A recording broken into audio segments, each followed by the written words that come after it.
CM Vishnudeo Sai कई बैठकें लेने वाले हैं। मंत्रालय में विभागीय बैठक करेंगे सीएम। वन एवं जलवायु परिवर्तन विभाग की बैठक होगी। इसी के साथ कौशल विकास विभाग की भी सीएम समीक्षा करते नजर आएंगे। तो वहीं सैनिक कल्याण बोर्ड की भी बैठक लेंगे सीएम और भिलाई दौरे के लिए फिर रवाना हो जाएंगे। वहां भी कई कार्यक्रमों में शिरकत करने वाले हैं। तो सीएम विष्णुदेव साय आज छत्तीसगढ़ की राजधानी रायपुर में जब रहेंगे तो मंत्रालय भवन में कई बैठकें करेंगे, कई विभागों की समीक्षा करते नजर आएंगे। वन एवं जलवायु परिवर्तन विभाग की बैठक लेने वाले हैं सीएम। इसी के साथ कौशल विकास विभाग की भी समीक्षा करेंगे और सैनिक कल्याण बोर्ड की भी बैठक लेंगे और इसके बाद भिलाई के लिए रवाना हो जाएंगे, जहां वे स्थानीय कार्यक्रमों में शिरकत करेंगे। तो देखिए, सीएम विष्णुदेव साय के आज कई खास कार्यक्रम रहने वाले हैं और बड़ी बात यह है कि आज मंत्रालय में कई विभागों की समीक्षा भी करने वाले हैं सीएम। समय समय पर सीएम विभागों की समीक्षा बैठक करते रहे हैं और आज एक बार फिर कई विभागों की समीक्षा होनी है। हमारे सहयोगी रोहित मिश्रा लाइव जुड़ गए हैं। रोहित, सीएम आज कई विभागों की समीक्षा करने वाले हैं, इसको लेकर क्या जानकारी और भिलाई में क्या कुछ खास कार्यक्रम? बिल्कुल, भिलाई में सबसे पहले मुख्यमंत्री विष्णुदेव साय निजी कार्यक्रम में शामिल होंगे। कार के द्वारा वो सुबह 9:15 पर सीधे भिलाई के लिए रवाना होंगे, लेकिन उसके लौटने के बाद में 3 विभागों की महत्वपूर्ण बैठक, समीक्षा बैठक रखी गई है। सबसे पहले वन एवं जलवायु परिवर्तन विभाग की बैठक होने वाली है, क्योंकि इसी विभाग के अंतर्गत कई सारे प्रोजेक्ट अभी केंद्र से मंजूर हुए हैं। तो ऐसे में उन केंद्र के प्रोजेक्टों को कैसे धरातल पर उतारना है, इसके साथ ही अब तक की स्थिति में कितना कार्य प्रगति पर, इसके साथ ही जो आने वाले समय पे वन क्षेत्र को कैसे बढ़ाया जाए, वहां पर जीव जंतुओं के रखरखाव के लिए जो है वो अलग से क्या योजना जो है वो तमाम चीजों को लेकर ये बैठक होने वाली है। दूसरी बैठक जो है वो कौशल विकास विभाग की है। तो ऐसे में कौशल विकास विभाग की बैठक में आईटीआई से संबंधित चर्चा जो है वो होने वाली है। ये समीक्षा बैठक है, तो ऐसे में जो तमाम तरीके की योजनाएं चल रही हैं और जो एजुकेशन चल रहा है उसको लेकर इसमें चर्चा की जा सकती है। और तीसरी अहम बैठक जो है वो राज्य सैनिक कल्याण बोर्ड की है। तो ऐसे में सैनिकों के हित में सरकार कोई बड़ा फैसला ले सकती है और आज उसको लेकर विस्तृत चर्चा होने वाली है। तो कुल मिलाकर 3 बैठकें मुख्यमंत्री विष्णुदेव साय मंत्रालय में आज करने वाले हैं। बिल्कुल, तो 3 बड़ी बैठकें करने वाले हैं और भिलाई में भी कार्यक्रम में शिरकत करने वाले हैं सीएम। बहुत शुक्रिया रोहित तमाम अपडेट के लिए।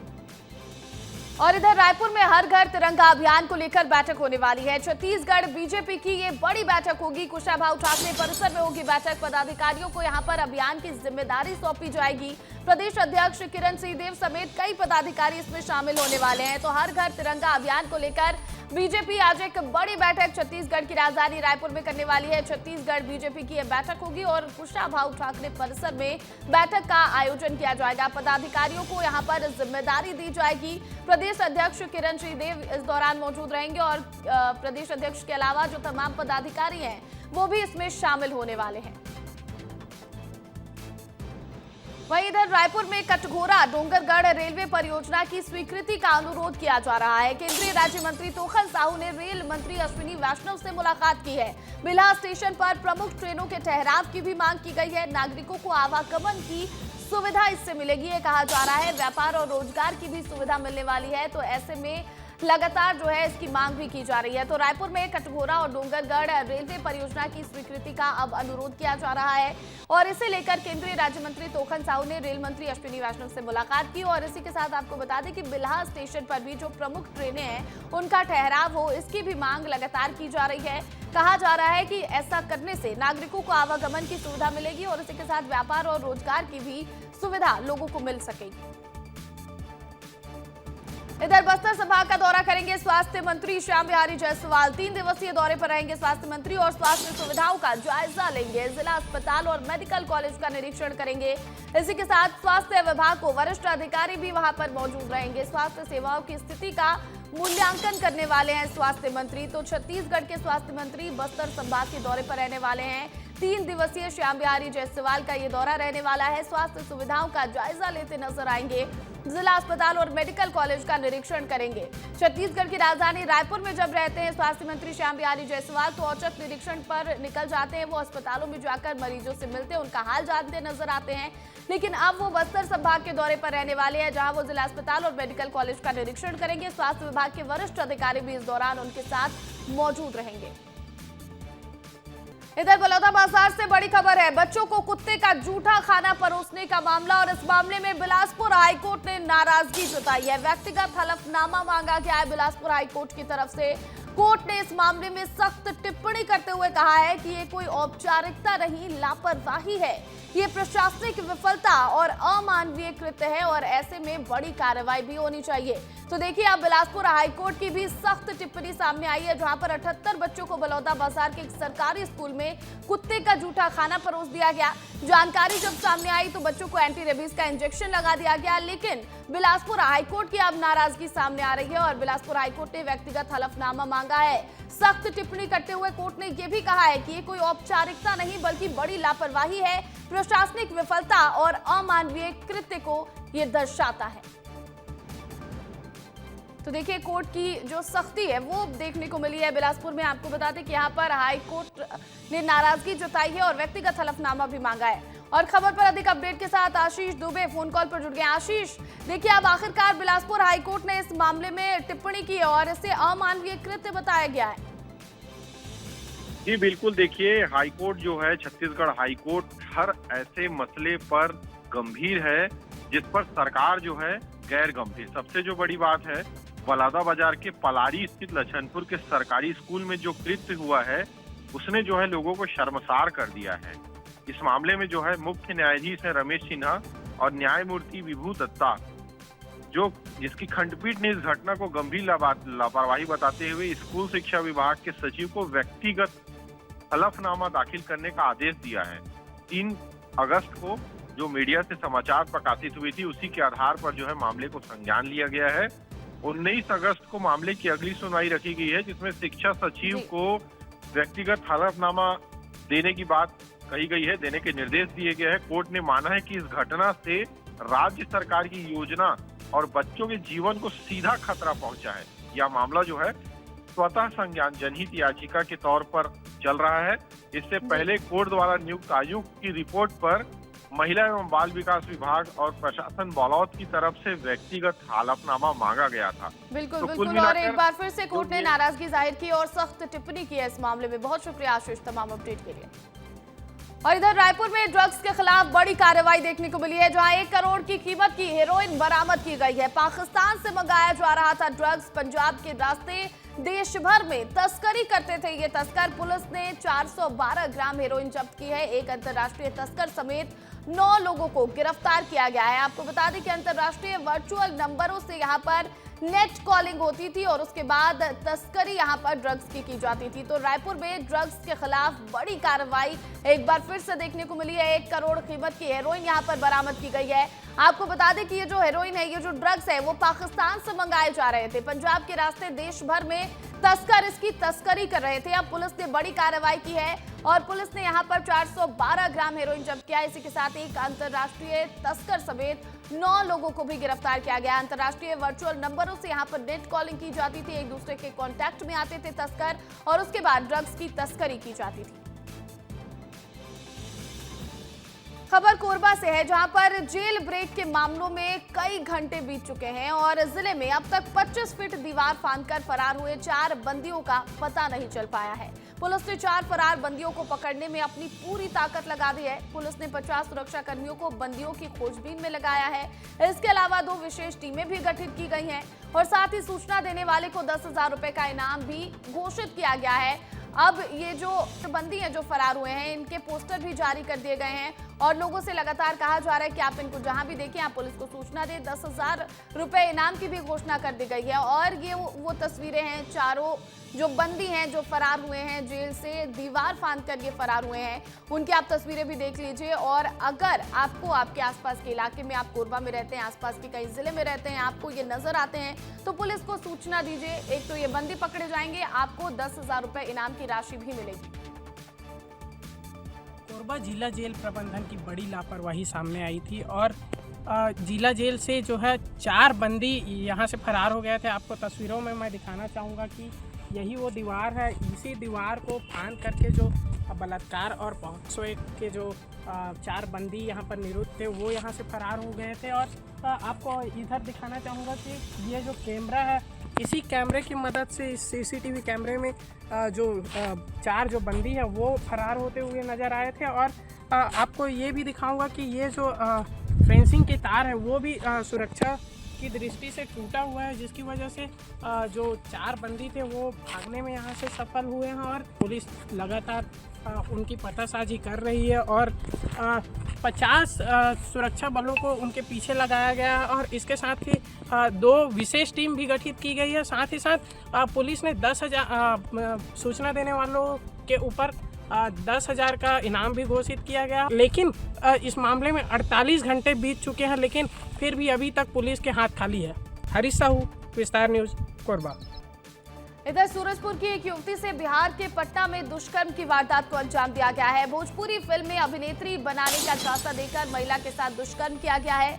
1 माह तक बंधक बनाकर आरोपी ने अनाचार किया। आरोपी ने सोशल मीडिया के जरिए दोस्ती की थी महिला से और पीड़िता ने चांदनी थाना में शिकायत दर्ज कराई है। पुलिस ने आरोपी चिंतामणि को गिरफ्तार भी कर लिया है। तो बड़ी खबर मिल रही है, सूरजपुर की युवती से बिहार के पटना में दुष्कर्म की वारदात को अंजाम दिया गया है। भोजपुरी फिल्म में अभिनेत्री एक्ट्रेस बनाने का झांसा दिया गया महिला को और उसके बाद उसके साथ दुष्कर्म किया गया। आपको बता दें कि 1 माह तक आरोपी ने महिला को बंधक बनाकर रखा और उसके साथ दुर्व्यवहार किया। आपको बता दें कि आरोपी महिला से सोशल मीडिया के जरिए जुड़ा था। सोशल मीडिया के जरिए इन दोनों की दोस्ती हुई थी और पीड़िता ने चांदनी थाने में इसे लेकर शिकायत भी दर्ज कराई। और खबर पर अधिक अपडेट के साथ सूरजपुर से हमारे सहयोगी सूरज साहू फोन कॉल पर जुड़ गए हैं। सूरज, कैसे ये युवती बिहार के पटना पहुंच गई और क्या है ये पूरा मामला? परिजन उनके कहाँ हैं और क्या कुछ कह रहे हैं? जी प्रतिज्ञा, देखिए ये जो पूरा मामला है ये चांदनी क्षेत्र का है, जहां इस मामले ने एक बार फिर समाज में बैठे इन व्यक्तियों का चेहरा सामने लाया है। वहीं इंस्टाग्राम के माध्यम से इन दोनों की दोस्ती हुई थी, जिसके बाद आरोपी युवक ने युवती को हीरोइन और सिंगर बनाने का झांसा देकर 1.5 लाख रुपए महीना कमाने का झांसा दिया। उसके बाद पटना, बिहार स्थित पटना बुलाया और वहां बंधक बनाकर 1 माह तक इसके साथ अनाचार किया।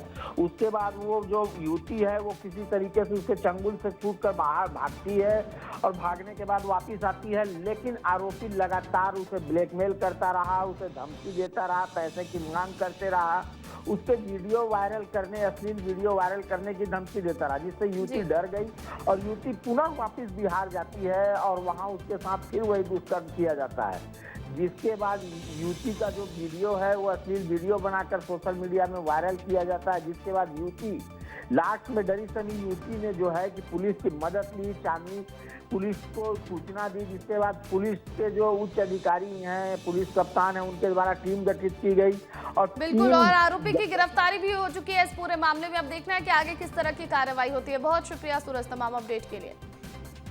इधर रायपुर में ड्रिंक एंड ड्राइव पर पुलिस ने सख्ती बरती है। 8 लोगों पर कार्रवाई की गई है और उनके लाइसेंस निरस्त कर दिए गए हैं। नशे में गाड़ी चलाने को लेकर यहां पर कार्रवाई देखने को मिली है।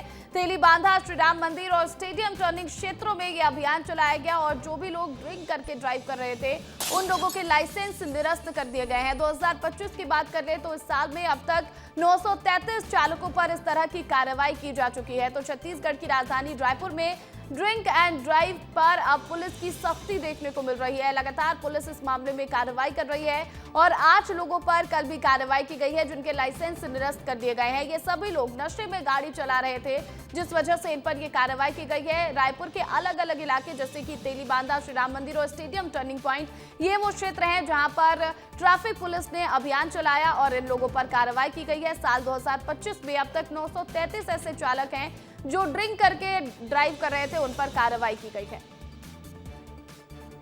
अंबिकापुर में विस्तार न्यूज की खबर का बड़ा असर हुआ है। सीएमएचओ कार्यालय नोडल अधिकारी संदीप त्रिपाठी हटा दिए गए हैं। स्वास्थ्य विभाग के ज्वाइंट डायरेक्टर ने ये बड़ी कार्रवाई की है। बगैर नियमों के निजी अस्पताल संचालित करने के आरोप लगे हैं। आवासीय मकानों और कमर्शियल परिसर में अस्पताल चला रहे थे और इसी को लेकर यह कार्रवाई की गई है। विस्तार न्यूज ने प्रमुखता से खबर दिखाई थी। तो अंबिकापुर में विस्तार न्यूज की खबर का एक बड़ा असर देखने को मिला, जहां पर सीएमएचओ कार्यालय नोडल अधिकारी संदीप त्रिपाठी हटा दिए गए हैं। स्वास्थ्य विभाग के ज्वाइंट डायरेक्टर ने यह बड़ी कार्रवाई की है। बगैर नियमों के निजी अस्पताल का संचालन ये कर रहे थे, ये आरोप इन पर लगे हैं। आवासीय मकानों और कमर्शियल परिसर में अस्पताल चला रहे थे, जिसके बाद ये बड़ी कार्रवाई की गई है। इसके आड़ में अगर कोई गलत काम कर रहा है या नियम विपरीत जा रहा है, नर्सिंग होम में जो लाइसेंस की विपरीत जो नॉर्म है, अगर उसको नहीं पालन कर रहा है तो उसमें बिल्कुल पूरे प्रक्रिया का पालन करके जितने भी झोला छाप डॉक्टर हैं शहर में रूरल एरिया में, जिससे क्योंकि ये सीधे जनता से जुड़ा हुआ मामला है, जनता से स्वास्थ्य से खिलवाड़ है, किसी की जान भी जा सकती है, गंभीर मामला है। तो भी उसमें दोषी होगा, उसको नियमानुसार एक्ट के तहत कार्रवाई करने के लिए उस पर कहा जाएगा। वहीं इधर रायपुर के गोगांव में नगर निगम ने बुलडोजर कार्रवाई की है। मेन रोड किनारे बनी दर्जनों दुकानों पर जेसीबी चला दी गई है। नाली के ऊपर बने पाटे भी निगम ने तुड़वाए हैं। दुकानदारों ने कार्रवाई का जमकर विरोध भी किया। पुलिस और अधिकारियों की दुकानदारों के साथ जूमा झटकी भी देखने को मिली। व्यापारियों में भारी नाराजगी है। व्यापार बंद करने की चेतावनी व्यापारियों की तरफ से दी गई है। तो देखिए, नगर निगम का बुलडोजर चलता नजर आया गोगांव में, जहां पर नगर निगम ने बुलडोजर कार्रवाई करते हुए मेन रोड किनारे जितनी भी दुकानें बनी हुई थी, दर्जनों दुकानें बताई जा रही हैं जिन पर जेसीबी चला दिया गया है, उन्हें ढाह दिया गया है। नाले के ऊपर जो पाटे बनाए गए थे, निगम ने उसे भी तोड़वा दिया है। दुकानदारों ने कार्रवाई का जमकर विरोध किया और उसके बाद तस्वीरें सामने आई जहां पर पुलिस और अधिकारियों के साथ दुकानदारों की झूमा झटकी भी देखने को मिली। देखिए किस तरह से नगर निगम की टीम यहां पर कार्रवाई कर रही है और सड़क किनारे जो भी दुकानें बनाई गई हैं उन्हें ध्वस्त कर दिया गया है। इधर जांजगीर चांपा के कीरा गांव के खेतों में नहर का पानी नहीं पहुंचने से किसान अब परेशान हो रहे हैं। नहर में पानी नहीं मिलने की वजह से फसलें बर्बाद हो रही हैं और खेत में दरारें पड़ रही हैं। इस मामले में किसानों ने कलेक्टोरेट पहुंचकर कलेक्टर को ज्ञापन सौंपा है। तो वहीं पानी के साथ खाद की कमी से भी किसान परेशान हैं और किसान दोगुनी कीमत पर खाद खरीदने के लिए मजबूर हो गए हैं। किसानों को एसडीएम के द्वारा आश्वासन दिया गया है कि जल्द ही निरीक्षण किया जाएगा। हालांकि इन समस्याओं का अभी तक कोई समाधान नहीं किया गया, जिस वजह से किसान परेशान हैं और आक्रोशित नजर आ रहे हैं। पानी का समस्या बहुत ज़्यादा है, ज़मीन फट रहे हैं। बार बार सूचित किए गए हैं गांव में कि नहर का पानी दो, अभी तक नहर में पानी नहीं आए हैं। इसी कारण पूरे गांव वाले तंग आकर पूरे गांव के सभी लोग आए हैं। अध्यक्ष हैं अपने मनमानी कर रहे हैं। उनके पास खातों के लिए सोसाइटी वाले उनको हर काम के लिए पैसे मांग रहे हैं, साइन करने के लिए पैसे मांग रहे हैं। लेकिन आज पर्यंत तक हम इरिगेशन विभाग में कई बार लिखित में सूचना, मौखिक रूप से सूचना दे चुके हैं, लेकिन कीरा का जो अंतिम छोर है, अंतिम टेल है, आज तक एक भी बूंद पानी नहीं जा रही है। कलेक्टर साहब तो नहीं मिले हैं, जरूरी काम से बाहर गए हैं, लेकिन माननीय एसडीएम साहब से मुलाकात हुआ है और उन्होंने हमको बहुत जल्दी आश्वासन भी दिए हैं। 2-3 दिन के अंदर में कीरा में एक जाँच के दौरान निरीक्षण के लिए जाएंगे। आज दुकान में डबल कीमत पे आज हम सब किसानों को आज खाद लेना पड़ रहा है। ये बहुत ही दुख की बात है हम सब किसानों के लिए। इधर सरगुजा जिले के अंबिकापुर विकासखंड में भ्रष्टाचार का एक बड़ा मामला सामने आया है, जहां चठीरमा ग्राम पंचायत के सरपंच और सचिव पर विकास कार्यों के नाम पर लाखों रुपए हड़प लेने के आरोप लगे हैं। ग्रामीणों ने कलेक्टर से शिकायत कर पूरे मामले की जांच की मांग की है, जिस पर तुरंत कार्रवाई करते हुए जिला पंचायत सीईओ ने जांच समिति गठित कर दी है। दरअसल चठीरमा ग्राम पंचायत के उप सरपंच और पंचों ने कलेक्टर जनदर्शन में आवेदन देकर आरोप लगाया कि पंचायत में नाला निर्माण, निर्मला शौचालय, बोरवेल मरम्मत के नाम पर लाखों रुपए निकाले गए, जबकि इन कार्यों को या तो किया ही नहीं गया या फिर बेहद ही घटिया स्तर पर इन्हें करवाया गया। इन लोगों को, पंच लोग को कोई जानकारी नहीं था। जब इन लोग को पता चला, इन लोग बताए, उसके बाद मैंने गोल गोल जवाब देने लगे। अब हम लोग चाहते हैं कि इसका जांच हो के जो भी कार्रवाई सही लगे, उचित कार्रवाई हो। आज टीएल के बाद जनदर्शन में चठीरमा ग्राम पंचायत जनपद अंबिकापुर से कुछ पंचगण आए थे। उनका यह शिकायत है कि उनके ग्राम पंचायत में सरपंच और सचिव के द्वारा जो राशि का आहरण किया गया है उसके अनुरूप काम नहीं किया गया है।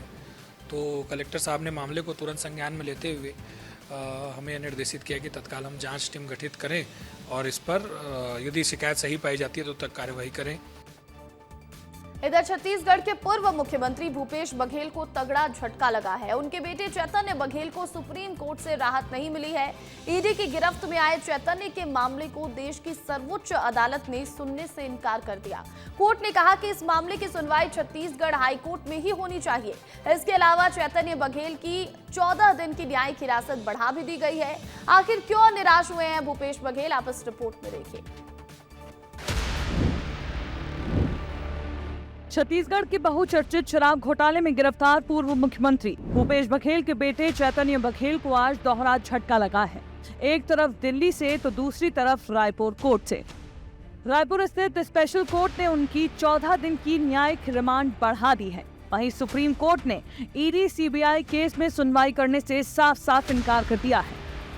यानी जन्मदिन के दिन हुई गिरफ्तारी ने अब राखी का त्योहार भी जेल में बिताने के दिन दिखा दिया है। दरअसल आज चैतन्य बघेल की 14 दिन की न्यायिक रिमांड खत्म हो रही थी।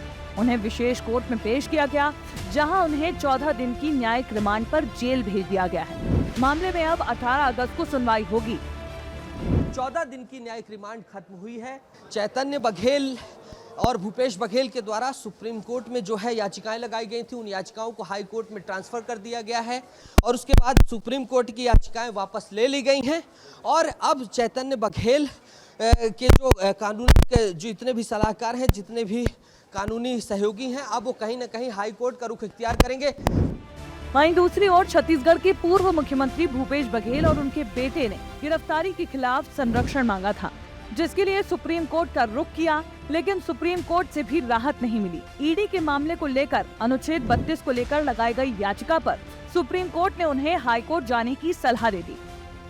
सुप्रीम कोर्ट ने सुनवाई के दौरान कहा, जब किसी मामले में कोई प्रभावशाली व्यक्ति शामिल होता है तो वो सीधे सुप्रीम कोर्ट का रुख करता है। अगर हम ही ये सब केस सुनेंगे तो बाकी अदालतें किस लिए हैं? अगर ऐसा होता रहा तो फिर आम आदमी कहाँ जाएगा? हालांकि सुप्रीम कोर्ट एजेंसियों की शक्तियों को लेकर दायर याचिका पर सुनवाई के लिए तैयार है, जिस पर 6 अगस्त को सुनवाई होनी है। पहले जो उनका जो चल रहा था कस्टोडियल रिमांड थी 5 दिन की, उसके बाद उन्होंने जुडिशियल रिमांड ली थी 4 तारीख तक के लिए और अब जो है माननीय न्यायालय ने इनको जो फिर से जो है जुडिशियल रिमांड प्रदान की है वो 8/8 तक की है। 60 दिन के अंदर इनको जो परिवाद पेश करना है और उसके बाद ही फिर आगे कुछ हम कार्रवाई करेंगे। अब देखना होगा कि बघेल परिवार का अगला कानूनी कदम क्या होता है। क्या वो लंबे समय तक जेल में रहेंगे या फिर उन्हें बेल मिलेगी? रायपुर से संवाददाता नीतेश गर्ग की रिपोर्ट। इधर सूरजपुर जिला मुख्यालय से महज 5 से 6 किलोमीटर की दूरी पर स्थित है पंपापुर देवीपुर गांव और यहां एक ऐसा पेड़ है जिसमें से सैकड़ों सालों से भी अधिक समय से पानी निकल रहा है।